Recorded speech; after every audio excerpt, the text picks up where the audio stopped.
Bonjour à toutes et à tous, bienvenue sur KTV et Kwezi FM le 106.9 pour un temps de parole en direct à la radio et à la télévision. C'est la CGTMA que l'on reçoit aujourd'hui en la personne de Camille Oudine. Camille, bonjour. Bonjour. Merci d'être avec nous et d'avoir accepté notre invitation. Alors hier, à votre place, il y avait Rivo qui nous parlait déjà de cette grève du 22. On avait eu le sentiment qu'il avait tout dit, mais pour vous, il manquait une information et de taille. C'est le côté historique de ce préavis de grève où tous les syndicats ont signé. Oui, effectivement, c'est une affaire vraiment historique. Il a, à mon petite expérience de syndicaliste de Mayotte, et pas la moindre parce que je connais le milieu depuis un certain temps, ouais. Nous n'avons jamais vu cela. Les organisations syndicales d'expatriés ici à Mayotte ont signé le préavis. Les confédérations de Mayotte ont signé le préavis et tous les syndicats connus de Mayotte, j'entends là la CFE-CGC, Solidaire, EFO, l'UDFO, la CGT Mayotte bien sûr, la CFDT, la FSU, l'UNSA. L'UNSA est venu signer le préavis de grève avec nous. Ça vous étonne hein, que l'UNSA et que Éric Courcade... Tout à fait, ça nous étonne parce que c'est des copains, des collègues, des camarades syndicaux pour lesquels la plupart du temps on était en pas confrontation. Forcément sur la même ligne. Voilà, pas forcément sur la même longueur d'onde. Ouais. Et ce qui fait qu'aujourd'hui, ça démontre aussi la détermination et l'importance.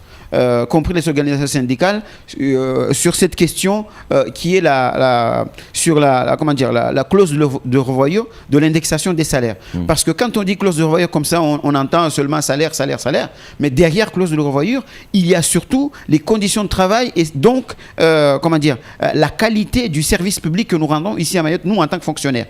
Donc c'est d'une importance, on voit que tous les services publics sont défaillants, que ce soit l'hôpital, que vous en parliez, enfin on en parle encore sur France Mayotte aujourd'hui, que ce soit l'hôpital, que ce soit le pénitencier, que ce soit l'équipement, mais tous, l'éducation nationale, donc tous ces services publics sont défaillants à Mayotte parce qu'on n'y met pas les moyens.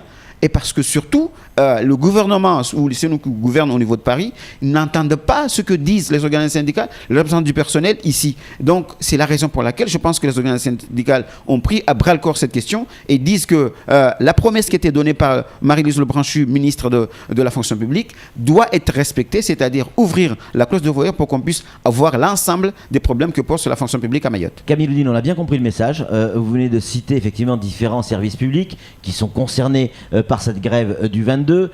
Si effectivement on vous suit le 22, il y aura beaucoup de monde dans la rue. Est-ce que c'était la peine de faire un préavis, une grève reconductible? Est-ce que taper un jour fort avec beaucoup de monde dans la rue, c'est pas suffisant pour dire voilà, on veut une date? Le souci, c'est que normalement, dans une bonne Pourquoi phrase... je vous pose cette question, Camille Oudine? On a peur de quoi? Bien sûr, tout le monde entend votre plainte, la problématique du service public, mais on a tous peur du dérapage. On a tous peur que... Regardez 2013, comment ça a duré. Vous vous en souvenez, vous étiez l'un des acteurs de cette grève qui avait duré dans le temps. Je ne parle pas de 2011, mais on l'a encore en tête. Pour tous ceux qui ont vécu ici, on l'a encore en tête. Est-ce qu'une journée n'était pas suffisante? La question a été débattue. J'entends par là, je disais tout à l'heure, l'intersyndicale contient en elle un certain nombre de personnes qui normalement ne devraient même pas se parler.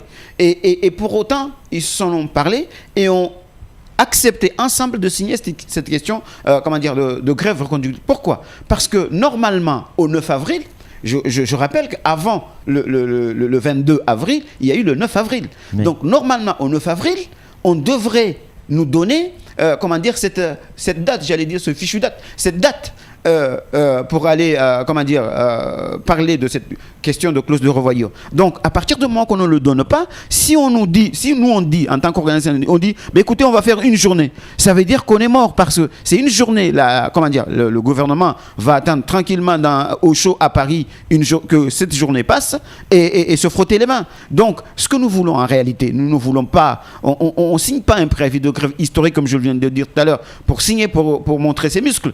On le signe parce que que la situation est grave, est gravissime même.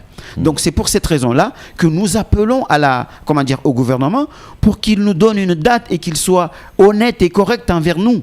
Ils nous doivent ça. Et c'est tout simplement pour cette raison-là. Ce n'est pas pour montrer nos muscles, pour montrer. Et bien entendu, on a vu à Tsingoni, vous en parliez au début, ces histoires d'audio. Enfin, on voit à quel point on a peur à Mayotte en temps normal. Et on a encore, nous, plus peur, nous, en tant que responsables syndicaux, quand on signe un préavis de grève, quand on appelle les gens à manifester. Vous pensez à ça quand vous faites vos réunions, Camille, en disant nom d'une pipe. Et si ça dépapait, vous seriez, vous, les premiers responsables de ça? Mais bien entendu. Surtout nous, en tant qu'enseignants, nous sommes encore plus... attentif à ces problématiques, mais encore une fois, on ne peut pas rester les bras croisés et à regarder passer les trains et passer les avions. Donc, nous souhaiterions vraiment à ce que le gouvernement prenne à bras le corps le côté sérieux de la question et qu'il nous donne cette fichue date et qu'on en parle. Parce que tant qu'on n'en parle pas, vous savez, on a été le 9 à voir le préfet. Le préfet nous dit, nous avons transmis. Mais il faut faire plus que transmettre. Nous, ce que nous souhaiterions... Qu'est-ce que vous voulez qu'il fasse de plus, le préfet? C'est pas lui qui va signer à la place de Maryse Le Branchu. Il ne va pas signer à la place de la ministre. Mais il applique les consignes qu'on lui donne. Mais vous aviez un invité hier ici qui disait, dans ces cas-là, gentiment, il démissionne parce qu'ils disent, on n'est pas capable. Vous êtes comment? On avait un nouveau monsieur qui est arrivé là, donc de la préfecture. Il nous dit ce monsieur, il nous tient le même discours que ceux qui sont là depuis des années, en nous expliquant que voilà, on est là pour transmettre, etc. Là, on transmet. Mais si votre boulot c'est de transmettre et point barre, mais n'importe qui peut transmettre. Je veux dire, aujourd'hui sur Internet, mais oui. Et puis sur Internet, moi de chez moi, je regarde la télé pendant que je transmets le truc. Donc le problème c'est pas la transmission et les adresses nous les avons, je veux dire. Donc c'est pas le problème de transmettre. Le problème c'est aller plus loin que transmettre. Et c'est ça qui nous pose problème aujourd'hui, parce qu'on a l'impression qu'au ministère des Outre-mer, mais comme au budget, on ne nous entend pas et que Mayotte, c'est un petit caillou, on n'a pas le pétrole et donc du coup, on s'assoit un peu dessus, quoi. Samuel, dites-moi si je me trompe, Camille Odine. On a vraiment le sentiment que cette revendication de la clause de revoyure, c'est une fusée à plusieurs étages, que la clause de revoyure, c'est le premier étage et que ça cache quelque chose. C'est l'arbre qui cache la forêt. Qu'est-ce que ça cache? On a l'impression que c'est beaucoup plus profond que ça. Mais bien sûr que c'est beaucoup plus profond. C'est ce que je disais tout à l'heure. C'est d'abord une qualité de service public, un service public de qualité. Mais derrière, il y a l'ancienneté générale de service. L'ancienneté générale de service. C'est quelque chose... Comment vous pouvez comprendre que nous étions recrutés en tant que fonctionnaires un certain temps, et puis on nous dit, non, cette fonctionnariat-là, c'est pas le fonctionnariat de droit commun, nous allons vous mettre sur un fonctionnariat de droit commun. Et patatras, on vous dit, non, finalement, vous savez, toutes les années que vous aviez passées en tant que fonctionnariat, de la collectivité, on les compte pas, ceux-là. Vous serez fonctionnaire le jour où vous seriez dans la vraie fonction publique. Donc, c'est ça, en fait, c'est toutes ces considérations un peu mesquins, un peu même, j'allais dire, un peu méprisant, qui fait que effectivement c'est la clause de revoyure est l'arbre qui cache la forêt de ces fonctionnaires qui sont mal dans leur travail, parce qu'ils savent que ce qu'ils font, ils ne rendent pas un service au public, et c'est ça qui leur pose problème. Il y a encore, je reviens là-dessus, Camille Odine, parce qu'il y a quelque chose que je ne saisis pas, même si je comprends votre combat. Cette grève qui va démarrer mercredi, a priori, sauf si effectivement vous avez cette date entre-temps, si elle devait démarrer et surtout durer, vous allez une nouvelle fois paralyser Mayotte. On le sait, ça sert à rien de dire non, on le sait. Il y a 2 ronds-points à Mamoudzou, donc celui des SFR et celui du Baobab. Quand il y en a un des deux qui est bloqué, c'est l'économie qui est bloquée. Alors que vous venez de nous dire, on sait que de toute manière le préfet ne sert que de facteur et de transmission. Donc vous savez très bien que la solution n'est pas ici, elle est à Paris. Pourquoi vous n'allez pas bloquer plutôt Paris plutôt que bloquer ici à Mayotte? Parce que en bloquant Mayotte, qu'est-ce qui va se passer? C'est l'économie qui est en train de s'asphyxier. Et c'est les entreprises. En termes d'emploi, vous parlez des emplois publics. Oui, mais il n'y a pas que le public. Il y a aussi les entreprises, les gens du privé. Et eux vont perdre leur emploi aussi à force. Parce que l'économie à Mayotte, je peux vous dire, elle n'est pas super réjouissante. Tout à fait, mais encore une fois, d'autant plus que nous sommes une confédération, comme je disais tout à l'heure, nous sommes une confédération, et à l'intérieur de la confédération, il y a aussi le privé. Donc, lesquels privés qui adhèrent au même niveau que ces fonctionnaires, et donc, bien entendu, nous défendons leur but. Mais là, le problématique, c'est, encore une fois, on a une solution, Patrick. Soit on se dit, écoutez, on est sur un petit caillou et on se fait attention sur tout ça et cette, cette violence, cette délinquance juvénile ne s'efface jamais. Ou alors on se dit, effectivement, il faut que cette préfecture soit plus qu'une préfecture où, vous savez, où la mairie de Tingoni irait, où Narianin irait, où les fonctionnaires iraient, et où il n'y aura aucun d'entre tous ces gens-là irait à la préfecture, n'aurait de solution. Encore une fois, je reviens sur ce que disait votre... on a l'impression que là, l'État, il n'a plus sa puissance qu'il doit avoir. L'État doit avoir sa puissance qu'il doit avoir. La puissance de l'État doit être impartiale. Donc, c'est ça qui pose problème. C'est Vascati qui disait ça hier. Voilà. C'est la raison pour laquelle on disait que on doit aller à la préfecture, et la préfecture... Là aussi, on dit c'est une question de... Franchement, c'est une question de date. Est-ce qu'on a besoin de bloquer cette économie aussi fragile qu'on le connaît tous pour qu'on ait une date? Vous vous rendez compte? Et cette histoire-là, il y a comment dire, le député, il dit, oh ouais, mais c'est pas une question de... Paris ne s'est pas fait en un jour. Mais... 2013, c'est depuis 2013 qu'on a eu la réunion à Paris avec Marie-Lise Lebranchu. Depuis 2013 jusqu'à aujourd'hui en 2015, ils ne savent pas s'il faut un jour trouver une date pour qu'on puisse parler, mais on a besoin de bloquer Mayotte, d'aller en grève pour qu'on puisse avoir une date. Franchement. Samuel, pour conclure. Ouais, John Var Camilodine, excusez-moi, je comprends vite, mais il faut m'expliquer très longtemps. En fait, cette clause de revoyure, moi je m'étais focalisé sur le fait que c'était juste pour revoir la cherté de la vie, mais non.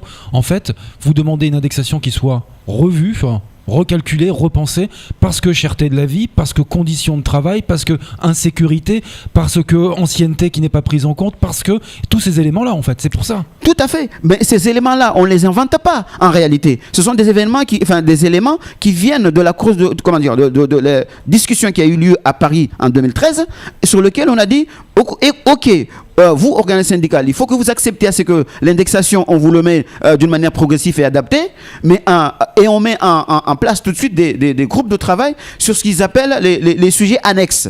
Donc, les sujets annexes, c'est tout ce que tu es en train d'évoquer là. Donc, ce sont ces sujets-là sur lesquels nous disons clause de revoyure pour que ces sujets-là puissent être mis à la table, puisque ces sujets ont été discutés et qu'à partir du moment où nous n'avons pas eu des réponses claires sur ces sujets, nous demandons à ce que ça soit mis en place et que des sujets, des discussions, des conclusions pertinentes ressortent de ces discussions. Donc, très clair, pour conclure, la notion revendication unique pour l'ensemble des syndicats, qui est la clause de revoyure, cache derrière toutes les revendications que vous venez d'évoquer. Mais il ne cache pas, il montre derrière toutes les revendications que je viens de... Et là, je parlais des trois fonctions publiques. La territoriale qu'il ne faut pas oublier. La territoriale, les mairies, le conseil général et les syndicats intercommunaux font partie prenante de cette clause de revoyure de l'indexation des salaires et des conditions de travail, bien entendu.